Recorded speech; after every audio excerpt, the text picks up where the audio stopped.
हैं। दिल्ली समेत देश के कई शहरों के एयरपोर्ट्स पर अब यात्रियों की अफरा तफरी खत्म होती दिखाई पड़ रही है। हालांकि आज भी इंडिगो की कई फ्लाइट्स कैंसिल होने का सिलसिला जारी रहा है, लेकिन बीते दिनों के मुकाबले कैंसिल फ्लाइट्स की संख्या बहुत कम हो गई है। इस बीच डीजीसीए ने इंडिगो के फ्लाइट रूट्स में 10% कटौती का फैसला किया था, तो कंपनी के बड़े अधिकारियों से भी जवाब तलब किया गया है। सरकार ने जिस तरीके से कदम उठाए हैं, उसके बाद अब उम्मीद बंधी है कि जल्द ही हालात पूरी तरीके से सामान्य भी हो जाएंगे।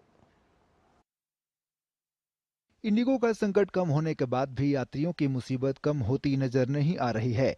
बुधवार को इंडिगो ने बेंगलुरु हवाई अड्डे से 60 से अधिक उड़ानें रद्द कर दी, जिनमें 35 आगमन और 26 प्रस्थान उड़ानें शामिल हैं। जबकि विमानन कंपनी के मुख्य कार्यकारी अधिकारी पीटर एल्बर्स ने एक दिन पहले दावा किया था कि कंपनी का परिचालन फिर से पटरी पर आ गया है। इस बीच दिल्ली एयरपोर्ट अथॉरिटी ने कहा है कि दिल्ली एयरपोर्ट पर सभी टर्मिनलों पर ऑपरेशन सुचारू रूप से और तय समय पर चल रहे हैं और फ्लाइटों का आना जाना प्लान के मुताबिक हो रहा है। इससे पहले मंगलवार को सरकार ने इंडिगो पर सख्त रुख अख्तियार करते हुए शीतकालीन उड़ान कार्यक्रम में 10% या प्रतिदिन स्वीकृत लगभग 2200 उड़ानों में से लगभग 220 उड़ानों की कटौती का निर्देश दिया था। इस बीच डीजीसीए ने 8 सदस्यों वाली निगरानी टीम गठित की है, जिसमें से 2 सदस्यों को एयरलाइन के कॉर्पोरेट कार्यालय में तैनात किया जाएगा। डीजीसीए ने इंडिगो के सीईओ पीटर एल्बर्स को बृहस्पतिवार को उनके कार्यालय में उपस्थित होने और हालिया परिचालन व्यवधानों से संबंधित व्यापक और अद्यतन जानकारी से लैस एक रिपोर्ट प्रस्तुत करने का निर्देश दिया है। डीजीसीए ने कहा है कि सीईओ को सभी संबंधित विभागों के वरिष्ठ अधिकारियों के साथ बैठक में उपस्थित होने का निर्देश दिया गया है। नियामक के आदेशानुसार विमानन कंपनी को उड़ानें बहाल करने, पायलटों तथा चालक दल की भर्ती योजना, पायलट व चालक दल की अद्यतन संख्या, रद्द की गई उड़ानों की संख्या और रिफंड आदि से संबंधित जानकारी प्रस्तुत करने के लिए कहा गया है। इंडिगो ने हालिया व्यवधानों के बाद अपनी उड़ान सेवाओं को सामान्य करने के लिए 65,000 कर्मचारियों को सक्रिय रूप से लगाया है।